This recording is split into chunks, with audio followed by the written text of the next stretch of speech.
¿Cómo están? Bienvenidos. Hoy vamos a conversar acerca de la curva de aprendizaje. Antes de continuar, bueno, ya sabes, dale compartir, dale like, envíale este capítulo a personas que tú crees que le pueda gustar, que le pueda interesar. Este tipo de contenido no se hace viral por sí solo, ya que aquí, bueno, aquí no contamos chistes, no entretenemos a nadie, no nos quitamos la ropa, así que hay que ser un poquito proactivos entre nosotros mismos. Muchas gracias a todos aquellos que comparten y comentan el contenido que yo les presento. Bueno, la curva de aprendizaje es un concepto que es uno de esos conceptos que yo he aprendido, pero lo he aprendido porque tenía un jefe un dueño de un almacén en el que yo trabajé, mi primer almacén en el que yo trabajé, que él lo repetía muchísimo. Ellos estaban empezando, entonces siempre estaban buscando de minimizar toda lo que era la curva de aprendizaje y yo, como todo lo investigo, me llamó mucho la atención y yo comencé a entender, o sea, con el pequeño concepto que leí acerca de la curva de aprendizaje y viendo cómo ellos lo aplicaban, entendí que era la curva de aprendizaje, pero yo nunca me he sentado a calcular lo que es la curva de aprendizaje y realmente es un concepto que aprendí en la práctica. Cuesta a veces cuando uno aprende en la práctica es algo que tú sabes, que tú sobreentiendes, pero no lo sabes expresar, no lo sabes plasmar en explicárselo a las demás personas. Cuando tú aprendes un concepto de esa manera es un poquito complicado, porque realmente no dominas la teoría como tal, sino simplemente dominas la ejecución como tal. Así que bueno, yo busqué el concepto de curva de aprendizaje para tener un concepto de nuestro gran amigo Wikipedia, el que todos lo saben. Él dice que la curva de aprendizaje se describe como el grado de éxito obtenido durante el aprendizaje en el transcurso del tiempo. Es un diagrama que en el eje horizontal representa el tiempo transcurrido y en el eje vertical el número de éxitos alcanzados en ese tiempo. La curva de aprendizaje en el eje horizontal, que sería el X, representa el tiempo y en el eje Y todo lo que es la cantidad aprendida o el dominio de la habilidad. Eso quiere decir que a medida que va pasando el tiempo, tú vas subiendo en una curva el dominio de esa habilidad. Si pensamos bien, la curva de aprendizaje se presenta en todo lo que hacemos. En teoría lo que dice es que a medida que repetimos una actividad, mucho más dominaremos esa habilidad, llegaremos al nivel de madurez. Y el nivel de madurez, o sea, la repetición es tiempo. Cada vez que la repitamos, subimos esa curva de aprendizaje hasta llegar a un nivel de madurez. En el nivel de madurez es donde podemos decir que ya realizamos esa actividad de una forma óptima, con la menor cantidad de errores posible. Que yo siempre, ahora voy a decir cómo yo he conceptualizado la curva de aprendizaje a través de la práctica de lo que he visto, porque la curva de aprendizaje está implícito en todo lo que nosotros hacemos. Lo que pasa es que si no somos conscientes de ello, a lo mejor hay personas que lo pasan por alto. De hecho, es un término aplicado también en la pedagogía, porque a través del tiempo los niños van aprendiendo ciertas actividades y cuando llegan a aprender ciertas actividades pasan a la siguiente, porque ese es el tema. La curva de aprendizaje viene por actividades. Cada vez que nosotros establecemos un procedimiento, establecemos un formato, hacemos cualquier cambio en nuestro almacén, en lo que sea que estemos trabajando, nosotros tenemos que empezar en la curva de aprendizaje, en la forma más sencilla para las personas que van a comenzar a aprender eso, a dominar esa tarea. Por ejemplo, si nosotros estamos estableciendo una forma de hacer un pedido, hacer un picking, de levantar un pedido, toda aquella información que contiene ese proceso, todas aquellas herramientas tienen que ser súper fácil para la persona, para el nivel de instrucción de la persona a la cual va a realizar ese pedido. Ya hablamos en el capítulo anterior acerca del SKU. O sea, el SKU te permite que la persona, aunque no conozca el producto, pueda hacer una búsqueda por SKU. Y cuando se aprenda cómo funcionan las unidades, listo, con las unidades y el SKU, ya tú puedes realizar un pedido. Incluso la curva de aprendizaje se puede presentar hasta en la jerga que se usa dentro de la empresa. Porque yo he visto muchas personas que a veces tratan de comunicar, probablemente vienen de otra empresa donde manejan otro tipo de jerga o tal vez lo llaman de la forma correcta y a lo mejor en la empresa en la que tú estás lo llaman de la forma incorrecta, pero tienes dos opciones. O enseñas a la empresa que esa no es la forma correcta de nombrar las cosas o te adaptas. Pero no pueden estar los dos hablando idiomas diferentes, ¿ok? He visto personas que sí que tienen una forma de llamar una cosa y yo ya va, pero me estás confundiendo. ¿De qué me estás hablando? Claro, que si tú eres un Dios que lo sabe todo, deberías dominar todas las jergas posibles, pero no. Lamentablemente hay empresas, hay jergas que uno no entiende porque uno no trabajó en ese tipo de empresa. Pero cuando tú estás pensando siempre en función de la curva de aprendizaje, porque es algo que está demasiado implícito, mira, es que la curva de aprendizaje es algo que en nuestro día a día, yo siempre he visto el ejemplo como de preparar café. Preparar café es la actividad más sencilla que hay. Hablemos de café colado, clásico como se hace en Venezuela. Café es una de las actividades más sencillas que hay, que es eso, agua hirviendo a través de un colador. Punto. O sea, no tiene otro sentido. Pero así tú pongas a la abuela más experta haciendo café, en el momento que tú le cambias las herramientas, tú le cambias la olla, le cambias todo, no le permites que ella tenga como tomar las medidas que ella tenía antes, le va a salir diferente. Porque esa es la curva de aprendizaje. Igual, tú pones una persona que nunca ha hecho café en su vida y le dices, mira, necesito que el café me quede así, tampoco lo va a poder hacer porque en la primera vez que lo haga, lo más probablemente es que lo va a hacer mal. Pero a medida que esta persona va repitiendo la actividad, cada vez va alcanzando el punto en la que debería dejar el café. Bueno, eso ya es a gusto, pero vamos a suponer que hay un punto exacto donde debería dejar el café. A medida que esta persona va repitiendo la actividad y empieza a entender cómo funcionan las medidas, cómo funcionan las herramientas que está utilizando, va a llegar a su punto óptimo, su punto de madurez, donde va a llegar un momento que, o sea, si tú te estás enseñando a hacer café, tú lo vas supervisando. O sea, eso pasa normalmente en las casas con los niños, con los adolescentes, cuando ya son los que preparan el café. Que bueno, hay en algunas casas donde la abuela no delegan, no delegan esa actividad a nadie. Pero sí, ya llega un momento que, bueno, ya lo sabes hacer, bueno, ya, móntate un café. Pero ¿por qué digo que es bueno ser consciente de la curva de aprendizaje? Porque yo he visto procedimientos que son increíblemente engorrosos y que son muy fáciles de simplificar. Lo que pasa es que como la persona que lo estableció se le hace más fácil, es la forma que conoce. Claro, esto también aquí se mezcla un poco la curva de aprendizaje con la resistencia al cambio. Hay personas que tienen un poder muy grande dentro de las empresas que aprendieron a hacer, o sea, establecieron este procedimiento de esta manera y a esta persona le parece seguro este procedimiento, pero cuando tú ves el procedimiento es demasiado engorroso y si lo simplificas un poco, bajan los tiempos, aumenta la calidad del trabajo, todo. La curva de aprendizaje hay que entender que repercute directamente en el costo, porque todo ese tiempo que esa persona va a tardar en dominar la actividad, va a llegar a su punto de madurez, es un tiempo que no está siendo aprovechado por la empresa, porque tú no puedes delegar la actividad o asignar la tarea hasta que esta persona alcance el punto de madurez en el que pueda quedarse sola trabajando y siendo productivo para la empresa. Yo una vez estaba trabajando en una empresa donde ellos tenían su mercancía en operadores logísticos y ellos querían cambiar del operador logístico que le realizaba los despachos. Y estas personas planificaron durante meses y meses esta mudanza, pero una de las cosas que nunca, y ojo, yo asumí que estaba sobreentendido, lamentablemente, y no era o sea, yo estaba como 10 niveles abajo de donde se toma la decisión, pero yo asumí que era algo que estaba sobreentendido.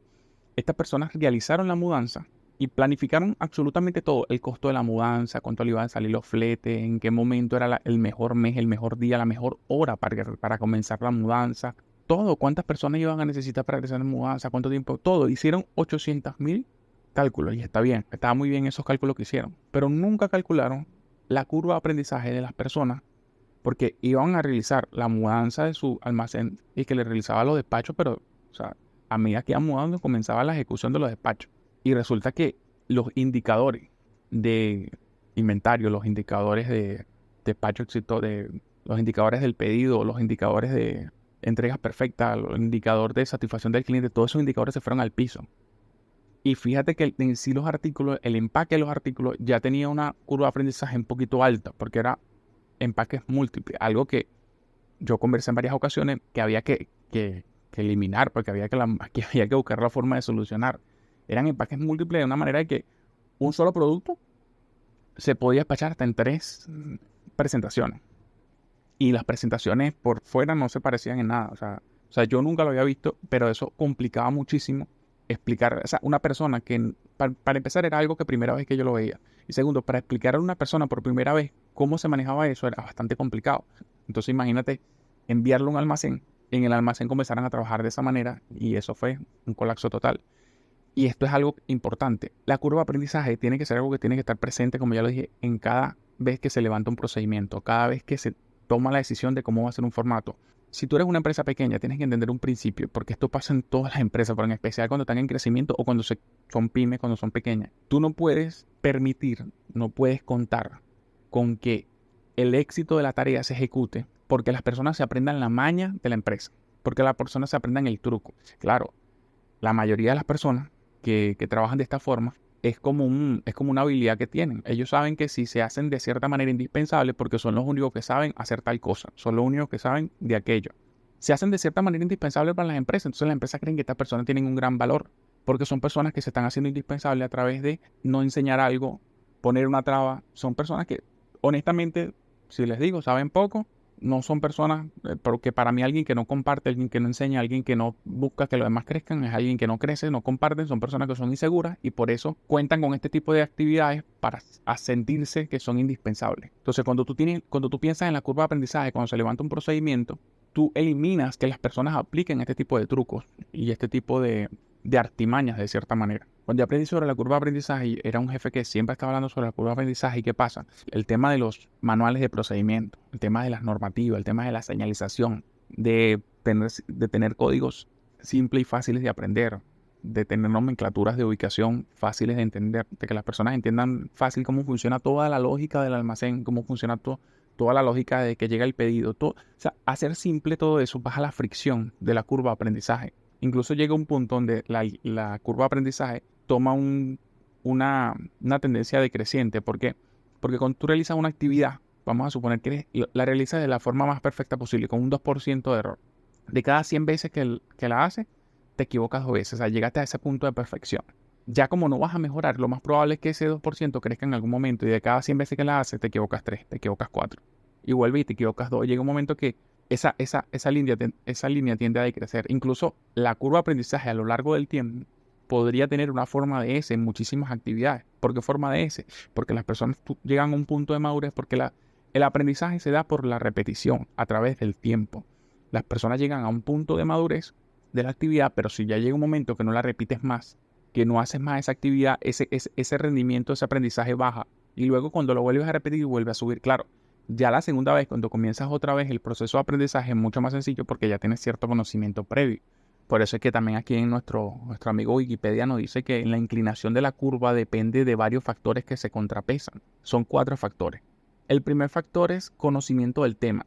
O sea, toda la habilidad, la capacidad y el talento, como estaba hablando ahorita. O sea, todo el conocimiento previo que ya tenga. Si no tienes conocimiento, si tienes conocimiento, y la velocidad de esa curva, la inclinación de esa curva va a ser muy distinto. El método de enseñanza y el método de aprendizaje. O sea, el método como use la persona que te está explicando va a variar muchísimo la forma en la que tú aprendes. Y el contexto del aprendizaje, lo mismo. No es lo mismo que tú aprendas en un salón de clases sentado que haciéndolo en práctica. Y no es lo mismo que aprendas en la empresa sentado en la sala de conferencia que bajando al almacén y haciendo las actividades que haya que hacer.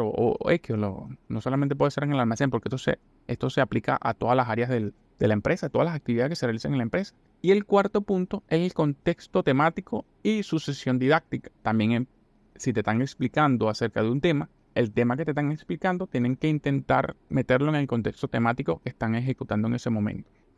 Yo conversé con una reclutadora que hicimos un buen contacto durante un proceso de selección. No quedé seleccionado y yo conversé con ella en la última interacción que tuvimos. Y ella me dice que las empresas están buscando que el perfil encaje de forma exacta. Y yo les pregunto por qué. Y ella me dice, bueno, una de las cosas que ella me dijo fue eso. No, lo que pasa es que para las empresas enseñar a las personas, a poner a las personas al nivel que ellos quieren, genera un gasto esa curva de aprendizaje.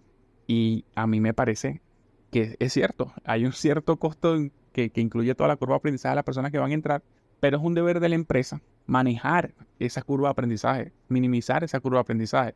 O sea, si tú buscas el talento que encaje perfecto allí, al que se le hace más costoso conseguir el talento es a ti, pero entonces ahora vamos, el tema es que no solamente están consiguiendo perfiles perfectos para cargos de nivel alto, sino perfiles perfectos para cargos incluso de nivel que antes eran iniciales, personas, qué sé yo, pasantes, asistentes.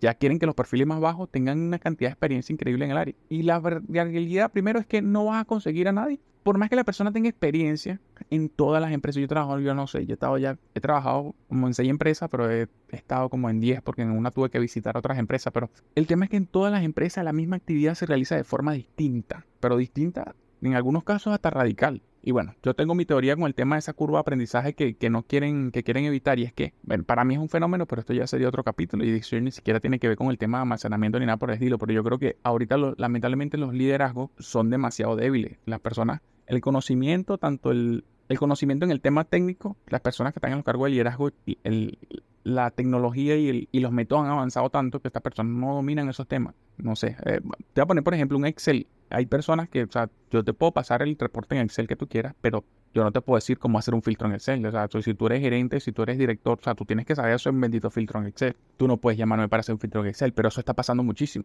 Entonces, si tú metes una persona que no sepa Excel por debajo de la persona que necesita el reporte, o sea, que digamos que no sepa Excel, pero digamos que no lo domine, esta persona no, o sea, no se va a saber comunicar. Entonces él prefiere a alguien que le facilite la vida en vez de crecer juntos. No sé, tal vez no voy a cerrar esa idea porque honestamente no viene al tema.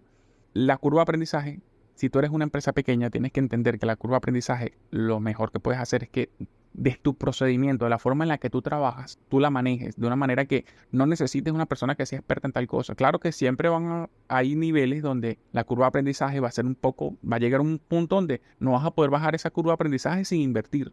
pero siempre se puede minimizar esa curva de aprendizaje sin hacer ningún tipo de inversión. Y una de las formas de bajar esa curva de aprendizaje sin hacer ningún tipo de inversión es que las pocas personas que puedas tener en tu empresa sean personas competentes. Bueno, y como siempre, yo no tengo la razón en mi punto de vista.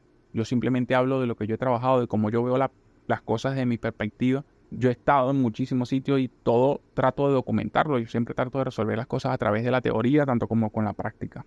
Yo creo que no existe una cosa no puede ser eficiente sin la otra. Y estas son las conclusiones a las que he llegado. Muchísimas gracias. Nos vemos en el próximo capítulo.